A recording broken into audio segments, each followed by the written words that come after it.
Hello. Today I'm going to be doing my top 10 favorite horror movies that I would recommend to anyone. This is not a list, my list. This is not a list that's in order from least favorite to favorite, whatever. No, this is just 10 movies, 10 of my favorite horror movies. Starting off, number 1, Night of the Living Dead, only the 1968 version. I do like Dawn of the Living Dead, but Night of the Living Dead is my number 1. And I'm very much a sucker for old horror movies, which is also my next one on the list. Practical effects are my absolute favorite thing ever. Old horror movies simply knew how to do it better. Practical effects, there's such a horror to it that isn't able to be achieved with just visual effects. I forgot what it's called. Special effects in new age movies. It's just not, it doesn't happen for me. It's not the same because there's a sense of realness that goes along with practical effects of older horror movies, which brings me to my next top horror movie, The Blob. The Blob, I forgot what year it was released, the absolute original The Blob. It was probably 60s, I want to say, probably released in the 60s, but it is one of the best horror movies that I've ever watched. It's so bone-chilling and terrifying, and it's such an old movie, so you know everything was like not real, but they were truly acting this out, and this wasn't just something playing on a screen, something that they were making up on their laptop. This was real shit. Okay? Number 2, Sinister. The first Sinister. This is one of the very few movies that's like a paranormal that I actually found very scary. It's done very well. It's all very cryptic and a little bit terrifying. The imagery in the movie is absolutely horrifying. When the dad finds the old tapes, it's all very, very scary, and I very much love it. On my next movie is Raw. This movie is amazing. This is a horror movie that kind of blends with coming of age in kind of like a sick, twisted way.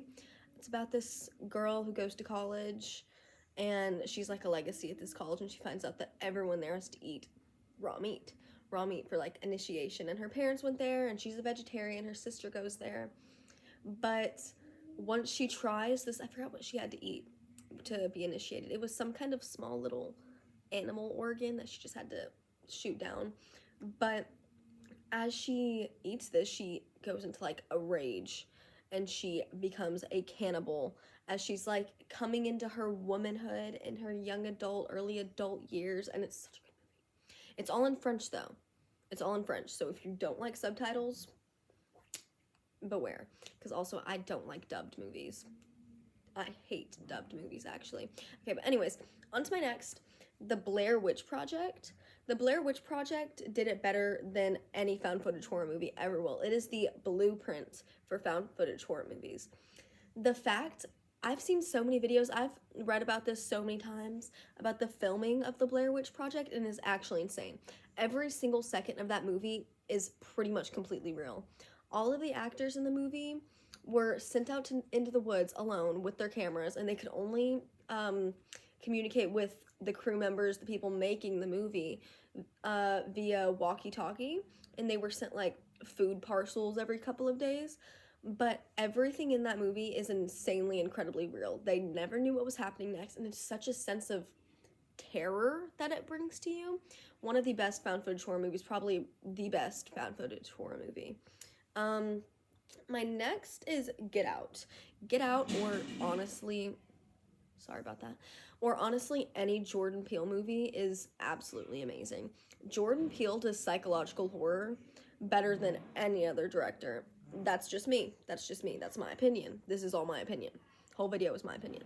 But Jordan Peele's movies are amazing. Get Out is peak psychological horror. It's horrifying. It's terrible. And all of his movies are just amazing. He does a great job with casting. All of his movies. I forgot what the other one is. It's kind of embarrassing. I'm making a YouTube video about movies. I don't even know what the other movie is. But his movies are great. 100% recommend Get Out. And it's a very good starter movie. Most people have seen this. I feel like most people have seen Get Out or have heard of Get Out. My next is House of a Thousand Corpses. I honestly don't know. This probably could qualify as horror because it's very gory, which is really the only reason I like it. And it's also very nostalgic for me. I grew up on this movie, House of a Thousand Corpses, and I love it. I love the gore. I love every second of the gore. I love the southernness of it. I don't know. I love that movie. I love it so much, and I love all of Rob Zombie's work. His music, his movies are all amazing, beautiful. Midsommar is next on my list. Midsommar is one of the best movies to come out horror movies to come out within the last decade. And I stand on that statement, and I will stand on that statement. Midsommar is one of the best horror movies to come out within our generation, because Midsommar brings something to the table that not a lot of other horror movies ever have. And it's truly one of the first. I think it could also qualify as kind of a psychological horror, but the one thing that I absolutely love about this movie is the colors and like the aesthetic and the color palette, which I know sounds very superficial, but no horror movie, I've never watched another horror movie that has all of these bright blues and greens and greenery and so much beauty to it. So much beauty, which, I mean, the point of the movie is that the beauty completely masks the terrible horrors that are happening in this little Swedish commune. But yes, that's one of my favorites. This is also, my next on the list is also a very old movie, The Fly, with Jeff Goldblum, I believe his name is. The Fly is one of my favorite movies. I love it. It's very sad. I don't think it's supposed to be sad, but it makes me personally very terribly sad inside. I don't know why. It has since I was like 7 years old, but it is one of my favorite horror movies. And it came out in the 70s, probably late 70s, early 80s, I want to say. And it's pretty amazing. There's a Fly 2 that I've seen. The sequel isn't good. Sequels are usually not that good. But you didn't hear that from me, you know. That's not me. But The Fly, first one, so good. Terribly sad, but it's good. My last movie is The Witch. The Witch is such a good movie. I love Anya Taylor-Joy, which is the star of the movie. I love her. I loved her in Queen's Gambit, and also I really loved her in The Menu. I could do a review on The Menu, but Anya Taylor-Joy stars in this movie, and it's kind of a religious horror, which I love. There needs to be more religious horror on the market today, or more religious horror media, because it's amazing. I loved it. And everything about the movie was very dark. Like, not even just the themes were dark, it was dark to the eyes, and it was just like on the edge of my seat the entire time. And it was so scary, and like, oh, the ending was insane. I won't spoil anything. The ending was insane, and it gives the ending, or more nearing the ending, it's the fact that something was done, but it was done a little too late. I'm not saying anything, but very good movie. I think that is the end of my list. I really actually liked making this little recommendations favorite genre list.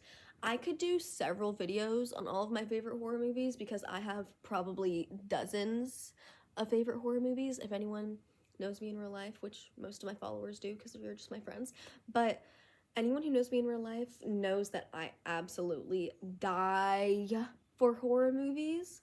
It is my favorite genre ever. I love horror. It's so good. But yes, that's my video. Bye.